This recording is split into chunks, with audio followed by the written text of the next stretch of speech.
오늘은 이 본문의 말씀을 가지고 깨끗한 마음이라는 제목으로 말씀을 나누려고 합니다. 우리 추석 명절 잘 보내셨습니까? 이 추석 명절을 보내면서 가장 큰 세간의 주목을 받았던 것이 이 조용필 콘서트가 아닌가 싶습니다. 2만 명 가까운 사람들이 모여서 우리 조용필 씨가 보니까 올해가 75세인데 30곡을 완창을 하는 그 엄청난 장면을 이제 현장에서 혹은 또 TV로 이렇게 직접 시청하신 분들이 계실 텐데, 제가 잠깐 이 내용을 좀 보면서 한편으로는 감동이었고 한편으로는 조금 반성이 되는 부분이 있었습니다. 여러분들, 조용필 씨가 인터뷰를 하면서 내가 58년간 노래를 했는데 나는 아직도 노래가 배고프다. 평생 노래하다가 죽음을 맞이하는 게 본인의 소원이고 꿈이라고 이렇게 이야기를 하고요. 이 2만 명 가까운 분들이 전국 각지에 모여들었는데, 우리 교회 용어로 하면 어떤 분들은 3대가, 할아버지와 자녀와 손주가 손에 손을 맞잡고 그 30곡을 완창하는데 다 따라 부르더라고요. 따라 부르는 정도가 아니라 아주 마음의 진심을 담아갖고, 어떤 곡은요 모나리자 하면 떼창을 하고, 제가 그 광경을 보면서 우리는 천국 시민이 어떤 사람이라고 우리가 배우고 있습니까? 하나님을 전심으로 사랑하는 사람들인데, 오늘 이 시간도 찬양을 하고 있는데 그렇게 정말 우리의 열과 성을 다해서 우리의 전심으로 하나님을 찬양해 본 적이 있는가? 어떠세요? 아니, 한 사람의 그 명곡들을 노래가 울려 퍼질 때마다 막 눈물을 흘리더라고요. 감격해갖고 어쩔 줄 몰라 하면서 정말 진심을 다해갖고 온 마음으로 그 노래를 따라 부르는 그런 모습. 아니, 우리가 하나님을 예배하고 하나님을 경배하고 하나님을 우리 마음과 목숨과 뜻과 정성을 다해서 다 사랑하는 사람들이 천국 시민들인데, 우리의 예배는 이런 사모함이 있는가? 이런 열망이 있는가? 이런 뜨거움이 있는가? 제 자신이 먼저 반성이 좀 됐습니다. 여러분들, 천국 시민이 어떤 사람들입니까? 하나님을 전심으로 사랑하는 사람들, 내 이웃을 내 자신처럼, 내 몸처럼 사랑하는 사람들이 천국 시민의 정체성인데, 다시 한 번 더 오늘 이 말씀을 통해서 나는 천국 시민의 정체성에 걸맞는 예배자로 지금 서 있는가? 천국 시민의 정체성에 걸맞는 삶을 살고 있는가를 다시 한번 점검해 보시면서 오늘 저와 여러분들에게 말씀하시는 주의 음성을 들을 수 있는 복된 시간 될 수 있기를 주의 이름으로 축복합니다. 복음이 역사하면 어떤 일이 벌어집니까? 내가 갖고 있는 문제는 너무 심각한 문제. 어느 정도로 심각하냐? 내 스스로는 도무지 해결할 수 없다는 사실을 자각하면서 가난한 마음을 갖게 만듭니다. 그리고 복음이 역사하면요, 그 심각한 이 문제의 핵심은 바로 죄라는 사실을 깨닫고 그 죄를 애통해 하면서 회개하는 마음을 가져다 줍니다. 그리고 복음이 역사하면 정말 기고만장하던 인생이 거룩하신 하나님 앞에 아무것도 아닌 존재라는 사실을 깨닫고 그 하나님 앞에 두 손 두 발 다 들고 항복하면서 온유 겸손한 심령을 갖게 만드는 것. 그리고 아무리 살펴봐도 나에게는 문제 해결 능력이 없는데 그 의의 유일한 성취자이신 예수님을 갈망하고 그 예수님을 찾은 그 끝에 그 예수님이 주시는 구원의 선물, 영적인 만족, 영적인 배부름을 얻게 만드는 것이 바로 천국 시민인 우리 삶 가운데 지금도 살아 역사하는 복음의 위대한 능력인 줄로 믿으시기 바랍니다. 복음이 역사하면요, 어떤 일이 또 벌어집니까? 하나님 아버지, 이 땅에 사는 인생들을 향하시는 그 아버지의 긍휼의 마음, 하나님의 아들이 이 땅에 오셔가지고 우리들에게 보여주셨던 마음, 모든 사람을 대할 때마다 불쌍히 여기셨던 이런 마음을 본받게 되어 있습니다. 자녀라면 당연히 아버지의 마음을 담게 되어 있잖아요. 그래서 예수님이 팔복을 통해 말씀하시는 긍휼히 여기는 자들이 되는 겁니다.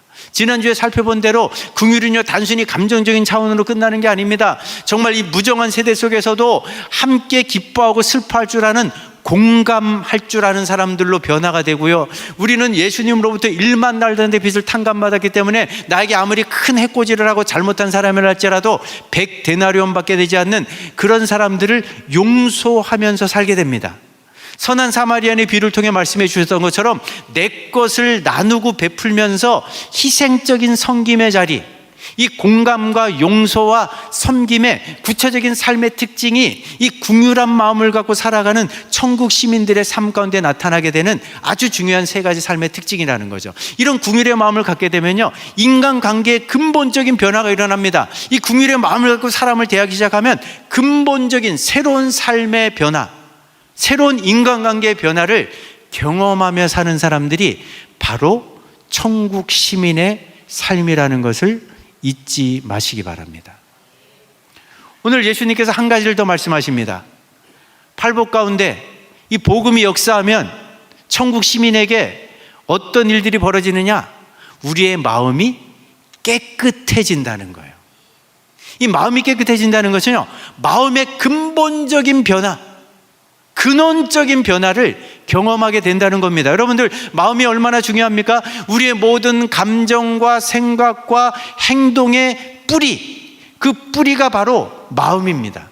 그래서 팀켈러 목사님은 당신이 생각하고 추구하는 모든 것들, 진정한 마음의 욕구들, 또 실제적인 믿음, 진짜 동기가 자리 잡고 있는 곳이 바로 우리의 마음이다, 이렇게 이야기했는데 정확한 말씀이죠. 여러분들, 오늘 예수님께서 팔복을 통해 말씀하시는 이 마음이 깨끗하다, 이 깨끗하다는 의미는요, 다른 게 아닙니다. 아무런 흠이나 혼합물이나 불순물이 없는 상태.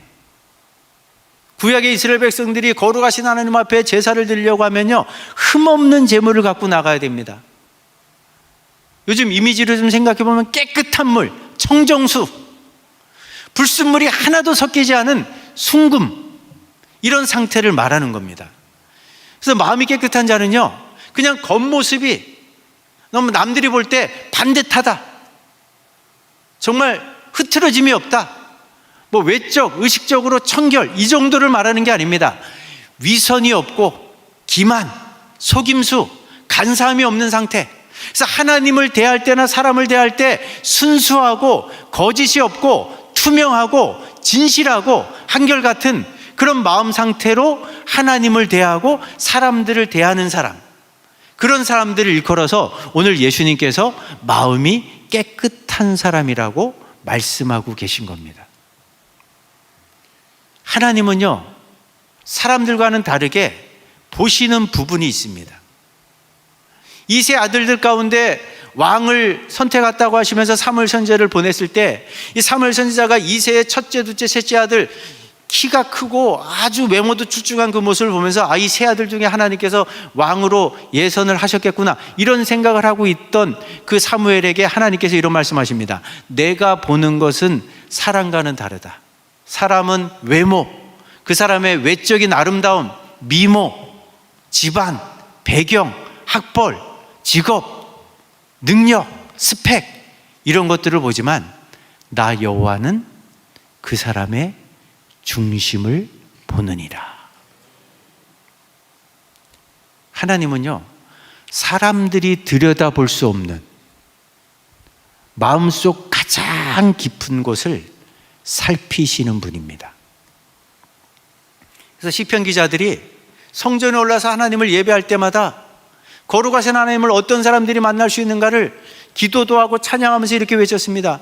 누가 여호와의 산에 오를 수 있습니까? 누가 거룩한 자 앞에 설 수 있습니까? 바로 깨끗한 손과 때묻지 않은 마음을 가진 자, 헛된 것에 마음을 쏟지 않는 사람들입니다. 다시 오늘도 이 하나님의 거룩하신 임재를 체험할 수 있는 사람들은 어떤 사람들이냐?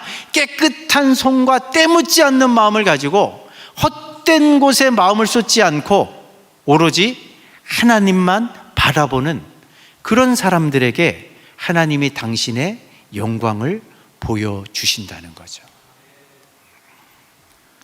그래서 여러분들, 바울이 디모데에게 편지를 보내면서 하나님은 어떤 사람 쓰시느냐? 큰 집에는 금그릇도 있고 은그릇도 있고 또 나무 그릇도 있고 흙을 재료로 만든 질그릇도 있는데, 어떤 그릇은 귀하게 쓰이고 어떤 그릇은 천하게 쓰이는데 하나님이 쓰시는 기준은 뭐냐?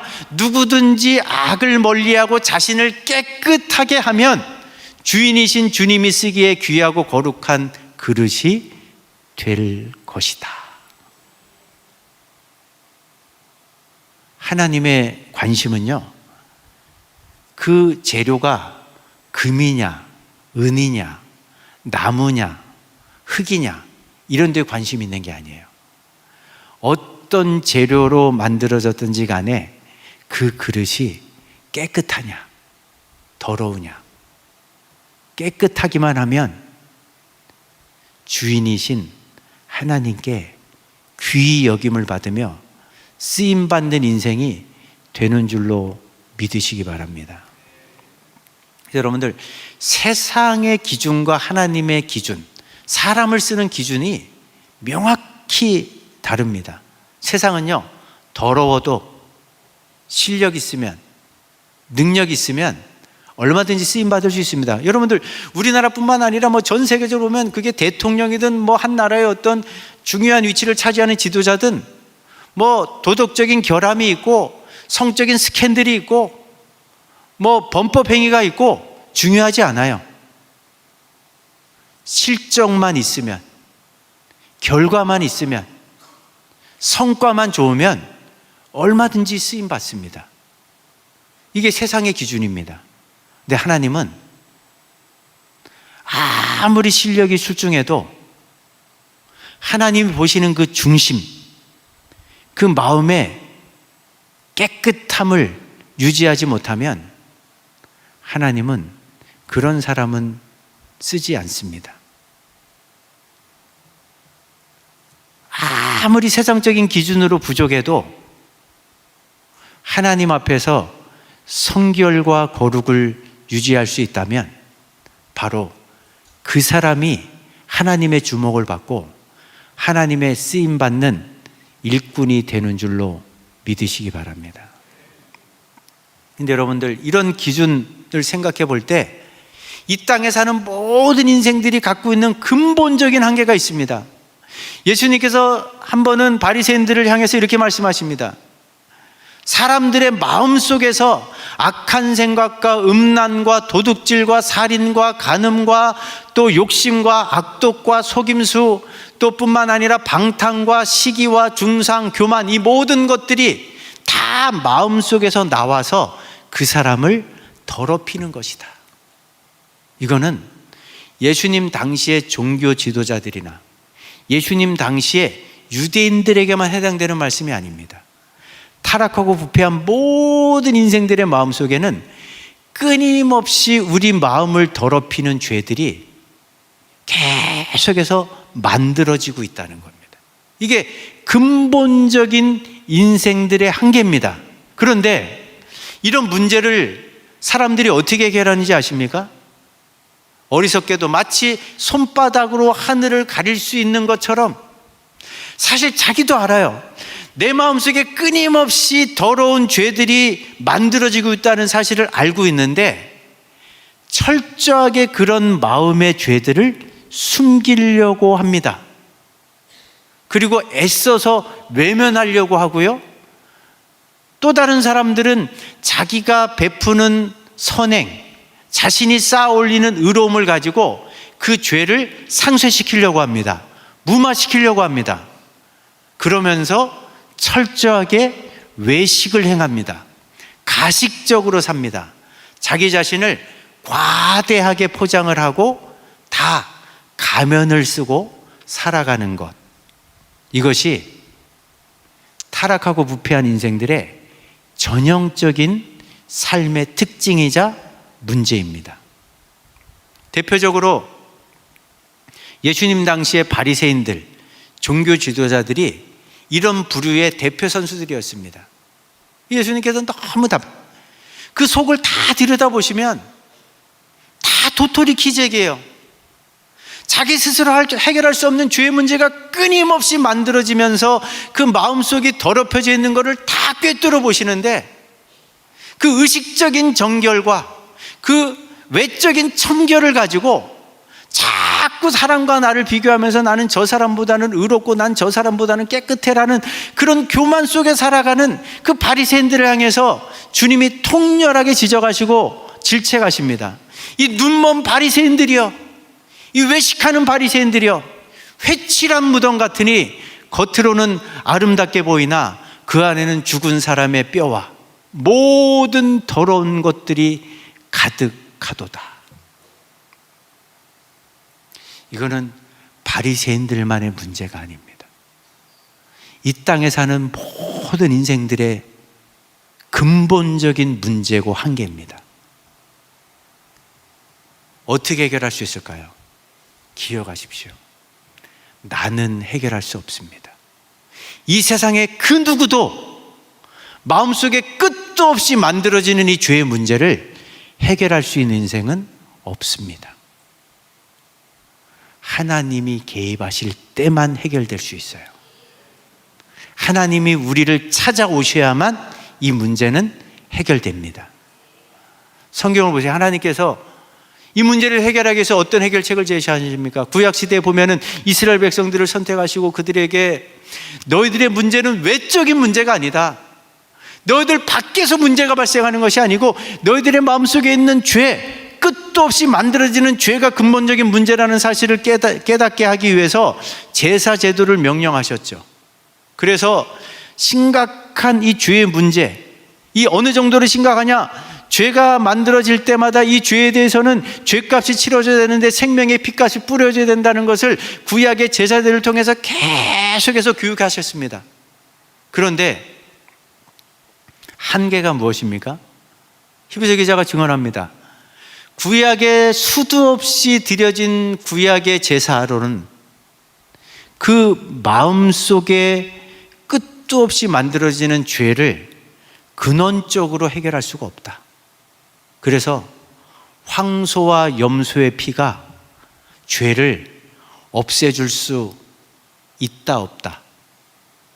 있습니까 없습니까? 없다. 이런 한계에도 불구하고 제사장들을 명령하신 이유가 뭡니까?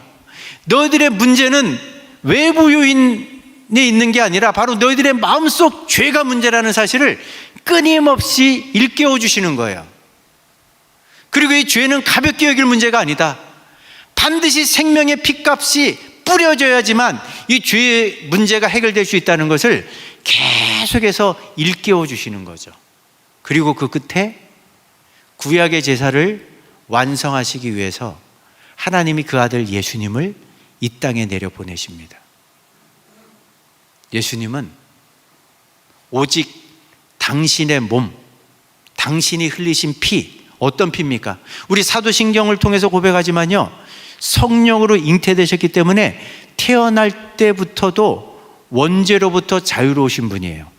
우리가 똑같은 인간의 몸을 입고 사셨지만 단 한 번도 죄에 걸려 넘어진 적이 없었기 때문에 완벽한 피, 거룩한 피를 가지고 우리의 죄값을 대신 지불하시면서 십자가 달려 돌아가셨다는 거예요.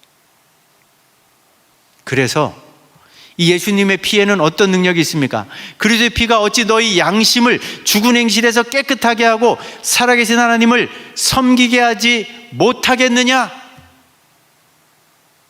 이 예수님의 십자가의 피가 우리 마음속에 뿌려지면요, 죄 때문에 죽었던 우리 영이 살아납니다.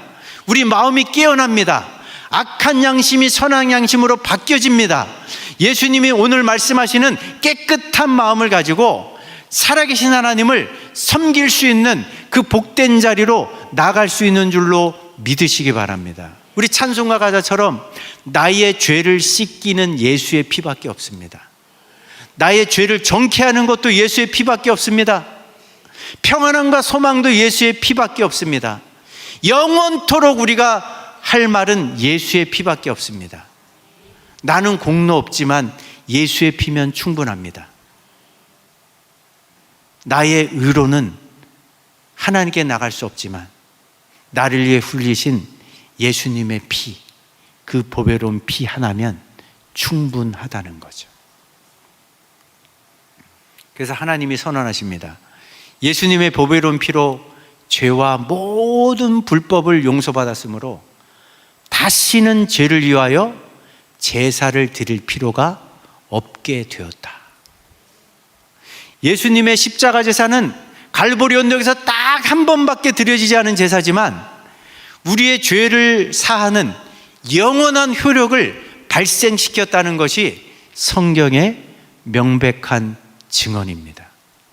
그래서 하나님께서 저와 여러분들을 초대하고 계세요. 이미 그 마음에 예수님의 피가 뿌려짐을 받아서 악한 양심이 너희들은 깨끗해졌으니까 이제부터는 진실한 마음과 확고한 믿음을 가지고 하나님 앞에 담대히 나갈 수 있게 됐다. 예수 피를 힘입어 그분의 궁휼하심을 입고 때를 따라 돕는 은혜를 얻기 위하여 은혜의 보좌 앞에 당당하게 나갈 수 있게 됐다는 것, 이것이 바로 예수님의 피로 말미암아 우리가 누리게 된 영광스러운 특권인 줄로 믿으시기 바랍니다. 종교와 복음의 차이를 여러분들 정확하게 이해하고 계셔야 돼요. 종교는요, 내가 노력을 해서 위에 있는 신에게로 올라가려고 하는 게 종교입니다. 내가 착한 일을 하고 반듯하게 살고 나누고 베풀고 내 의로움을 쌓아갖고 그 사닥다리를 만들어서 하늘에 있는 신에게로 나가려고 하는 게 종교예요. 그래서 아래로부터 위로 향하는 게 종교입니다. 그런데 복음은요, 거꾸로입니다. 위로부터 아래로 내려오는 게 복음이에요. 우리에게는 가능성이 없어요. 그래서 위에 계신 하나님이 아들 예수님을 통해서 마련한 구원의 선물을 들고 이 땅 가운데 사는 우리들에게 위에서부터 아래로 내려오는 게 복음입니다. 또 복음은요, 종교와 복음을 또 하나 어떤 차이가 있냐면, 종교는 극단적인 노력과 고행을 통해서 내 밖에서부터 내 안의 죄의 문제를 해결하려고 파고들어 보지만, 그래서 밖으로 안을 향해서 끊임없이 전진해 보려고 하지만 마음의 부패함, 마음속에 끝도 없이 만들어지는 죄의 문제를 결과적으로는 해결하지 못하는 게 종교입니다. 그래서 여러분들, 저 사진 하나, 저게 뭔지 아세요? 티베트 불교. 그 티베트에 있는 성지를 찾기 위해서 어떤 사람들은 수백 킬로를, 멀리서 찾아오는 사람들은 2,500km를, 저게 오체 투지라고 합니다. 오체, 몸에 5곳, 이마, 2손, 2무릎, 5곳을 투지, 땅바닥에 던지는 거예요. 땅에 대고 5곳이 다 돼야 돼요.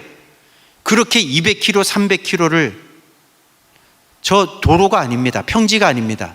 히말라야 산맥에 저 울퉁불퉁한 길을 어떤 사람은 300km, 어떤 사람은 2,500km를 오체 투지로 그 극단적인 그 희생을 해가면서 성지를 찾아요. 왜요?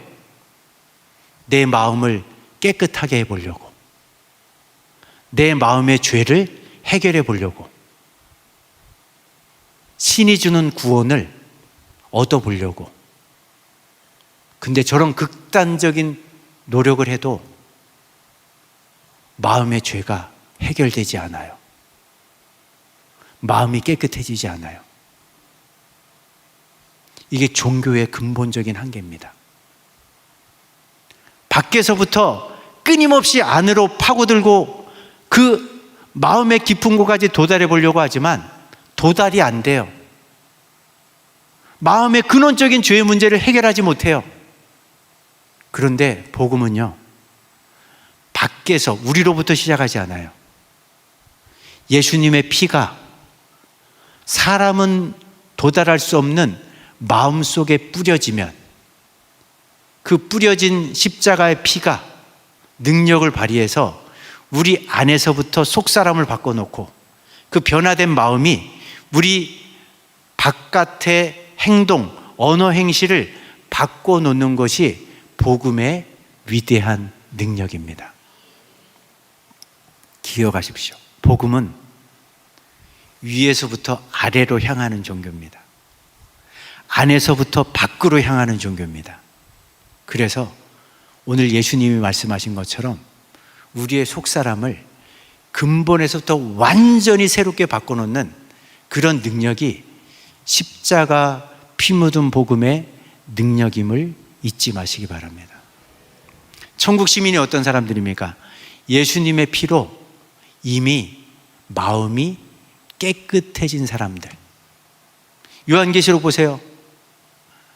아무라도 능히 셀 수 없는 구원받은 백성들이 세계 민족과 열방들 가운데서 하나님의 보좌 앞으로 다 인산인해를 이루며 몰려들게 될 때에 사도 요한이 천사에게 묻습니다. 도대체 이 구원받은 백성들은 어디에서 온 사람들입니까? 어떤 사람들입니까? 이 흰옷 입은 사람들은 도대체 누굽니까? 그럴 때 천사가 분명히 이야기합니다.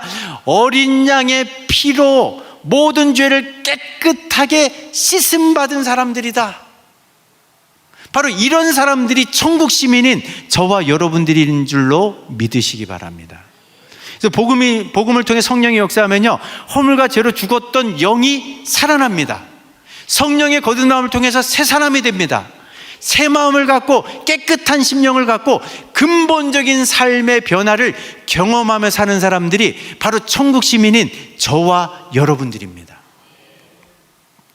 그러면 이 예수님의 피로 이미 마음이 깨끗해졌는데 이 깨끗해진 마음을 계속해서 보존하고 유지할 수 있는 비결, 이 몇 가지만 얘기하고 제가 말씀을 좀 정리해 보겠습니다. 여러분들 마음을 깨끗하게 유지하려면요, 첫 번째로 참된 회개 생활이 있어야 됩니다. 한번 따라해 보십니다. 참된 회개 생활이 있어야 된다. 왜냐하면요, 예수님의 피로 우리 온몸을 깨끗하게 목욕했다 할지라도 날마다 우리가 짓는 죄는 우리 발을 더럽힙니다. 그래서 예수님께서 말씀하십니다.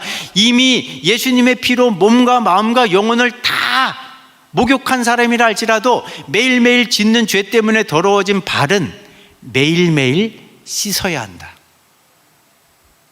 하나님이 구하시는 제사는 상한 심령입니다. 하나님께서 상하고 통회하는 심령을 절대로 멸시치 않으십니다. 이사야 선지자가 외칩니다. 오라 우리가 서로 변론하자. 너희 죄가 주홍같이 붉을지라도 양털처럼 희어질 것이고 진홍 같을지라도 흰눈과 같이 될 것이다. 말씀하십니다. 이 예수의 십자가의 피를 붙잡고 만일 우리가 우리 죄를 자백하면 저는 미쁘시고 의로사 우리 죄를 사하시며 모든 불의에서 우리를 깨끗하게 해주실 것이다. 오늘 한번 여러분들의 가슴에 손을 얹고 한번 스스로에게 질문을 던져보세요. 하나님, 나에게 회개 생활이 있습니까? 너무 형식적이고 습관적인 회개 생활에 머물고 있지는 않습니까? 아니, 회개 생활 자체가 언제부턴가 온데간데 없이 사라지진 않았습니까? 오늘 성령 하나님께서 한 분 한 분의 마음을 조명하시면서 형식적인 회개 생활이 있었다면, 아니 잃어버린 회개 생활이 있었다면 참된 회개 생활을 회복할 수 있는 그런 은혜가 있기를 주의 이름으로 축복합니다. 두 번째로요, 예수님의 핏부림을 받고 이미 마음이 깨끗해진 우리들, 이 마음을 정결하게 유지하는 두 번째 방법은요, 유일한 주 하나님 바라기가 되어야 됩니다. 한번 따라해 보십니다. 주 하나님만 바라봐야 된다. 우리 사람이라고 하는 것은요, 두 주인을 동시에 섬길 수 없습니다. 그래서 주의 형제 야고보가 이야기하죠. 두 마음을 품은 자들아 마음을 성결하게 하라. 이 성결하게 하라는 것은요, 한 마음을 가지라는 거예요. 하나님만 바라보라는 겁니다. 단순한 마음을 가지라는 겁니다. 마음을 분산시키지 말라는 거예요. 하나님보다 앞세우는 우선순위, 그 우상들을 만들어내지 말라는 겁니다. 그런 면에서 다시 한 번 더 우리 각자의 마음을 한번 들여다보세요. 마음, 혹시 두 마음을 품고 계시진 않습니까? 하나님보다 더 우선시 되고 앞서는 우상들이 여러분들에게 있지 않으십니까? 그렇다면 여러분들의 마음을 성결케 하시기 바랍니다. 하나님만 바라보셔야 돼요. 하나님을 향한 일편단심의 마음, 한 마음, 단순한 마음, 순전한 마음, 바로 그 마음을 회복할 수 있는 은혜가 있기를 주의 이름으로 축복합니다. 세 번째는요, 이 마음의 청결을 유지하려면 거룩하신 하나님을 가까이 해야 됩니다. 성경이 이야기합니다. 하나님을 가까이 하라. 그러면 하나님도 너희들을 가까이 하실 것이다. 여러분, 우리 마음이 깨끗해지는 비결은요, 하나님을 가까이 하는 거예요. 가까이 한다는 게 뭡니까? 이렇게 예배를 전심으로 온 마음으로 하나님 앞에 올려드리는 거고요, 날마다 말씀을 읽고 묵상하고 큐티하고 기도하고 경건 생활에 힘쓰는 겁니다. 그런 과정을 통해서 하나님을 가까이 하면 어떤 일이 벌어지는지 아십니까? 하나님을 가까이 하면 할수록 우리 마음이 깨끗해져요. 또 우리 마음이 깨끗해지면 질수록 하나님이 그동안 잘 보이지 않던 희미하게 보이던 하나님이 더 선명해집니다. 그래서 이 마음이 깨끗해지는 것과 하나님을 가까이 하는 것은 서로 상호 보완적입니다. 서로 영적으로 상승작용을 일으켜요. 하나님을 가까이만 할수록 우리 마음이 깨끗해지고, 마음이 깨끗해지면 질수록 하나님이 더 선명하게 보입니다. 이런 세 번째 말씀을 거울 삼아서 한번 여러분들을 또다시 들여다보시면서 나는 하나님을 얼마나 가까이 하고 있는가? 혹시 하나님과 너무 소원한 관계 있지 않는가? 이 시간에 다시 한 번 더 성령 하나님께서 한 분 한 분의 마음속에 깨달음을 주시고 우리 마음빛을 비춰주셔서 하나님과 소원한 관계가 있다면 다시 한번 그 멀어졌던 관계들을 회복하시면서 하나님을 가까이 하는 가운데 우리 마음이 더 깨끗해지는 그런 은혜와 복을 받아 누릴 수 있기를 주의 이름으로 축복합니다. 마지막 한 가지만 더 살펴볼게요. 우리 마음을 깨끗하게 유지하려면요, 성령의 거룩한 열망을 따라 사시면 됩니다. 성경이 얘기합니다. 육체의 욕망은 성령을 거스르고 성령의 거룩한 열망은 육체를 거스른다. 그래서 어떻게 살아야 될까요? 성령을 따라 행하라. 그리하면 육체 욕심을 따라 살지 않게 될 것이다. 바울이 고백하고 있는 것처럼 우리의 정거 욕심을 날마다 십자가에 못 박아버리는 겁니다. 그리고 우리 안에 계신 성령 하나님, 우리를 거듭나게 하시고 우리 안에 거하시는 성령 하나님은요, 인격이신 분입니다. 그 인격이신 성령 하나님의 거룩한 열망을 따라 그분의 뜻에 순종하며 동행하는 삶을 살게 될 때 우리의 마음은 저절로 깨끗해지게 된다는 거죠. 삶을 한번 돌아보세요. 여러분들 가장 많은 관심을 갖고 여러분들의 생각을 쏟아붓고 시간과 열정들을 쏟아붓는 것이 무엇입니까? 정말 하나님을 얼마나 자주 생각하고 얼마나 자주 하나님을 묵상하고 그 하나님을 향한 그 거룩한 열망을 여러분들의 마음속에 불태우고 계십니까? 오늘 이 시간 내 마음속을 들여다볼 때 이런 하나님을 향한 성령의 거룩한 열망이 아예 꺼져버렸다면 다시 한번 정말 마음속에 하나님, 나에게 성령 거룩한 그 열망을 다시 한번 불을 지펴 주십시오. 불타오르게 해 주십시오. 이것이 오늘 예배하는 분들의 간절한 마음의 소원이자 기도의 제목이 될 수 있기를 주의 이름으로 축복합니다. 마음이 깨끗한 자에게 하나님이 어떤 복을 주십니까? 그들이 하나님을 보게 됩니다. 하나님을 보게 된다는 것은요, 하나님의 음성을 듣는다거나 하나님을 환상 가운데 보게 된다는 게 아닙니다. 하나님을 더 많이 알게 된다는 거예요. 하나님을 더 깊이 있게 체험할 수 있게 된다는 겁니다. 우리 거룩하신 하나님은요, 성결과 거룩, 깨끗한 마음을 유지하는 자들의 삶 가운데 살아 역사하시는 분입니다. 그런 하나님을 만나게 되고 그런 하나님을 체험할 수 있게 된다는 거죠. 말씀을 맺겠습니다. 천국 시민은요, 다른 사람들이 아닙니다. 이미 예수님의 피로 핏부림을 받고 몸과 마음과 영혼이 깨끗해진 사람들, 참된 회개 생활과 유일한 주 하나님을 바라보고 그 하나님을 가까이 하고 또 성령의 거룩한 열망을 따라 살면서 그 깨끗함을 계속해서 유지하는 사람들, 그리고 그 거룩한 삶 가운데 임재하시는 하나님의 살아 역사하심을 생생하게 목도하고 체험하는 사람들. 성경은 이야기합니다. 우리 주 예수 그리스도는 교회의 신랑이세요. 신랑 되신 예수님이 이 땅에 교회를 세우시고 하늘로 승천하셨습니다. 때가 되면 다시 이 땅에 오시겠다고 약속하셨습니다. 신부인 교회는요, 그 약속을 손꼽아 기다리면서 언제든지 다시 오실 수 있는 신랑을 맞이하기 위해 정결한 신부로 우리 삶을 살아가야 됩니다. 준비해야 됩니다. 깨끗한 마음, 성결과 거룩한 그 삶의 모습 속에서 언제든지 우리에게 임재하시고 당신의 살아 역사하심을 증거해 보이시는 그 하나님과 날마다 동행하는 천국 시민으로 우리의 남은 인생 살아갈 수 있는 모든 성도들 되시기를 주의 이름으로 축복합니다.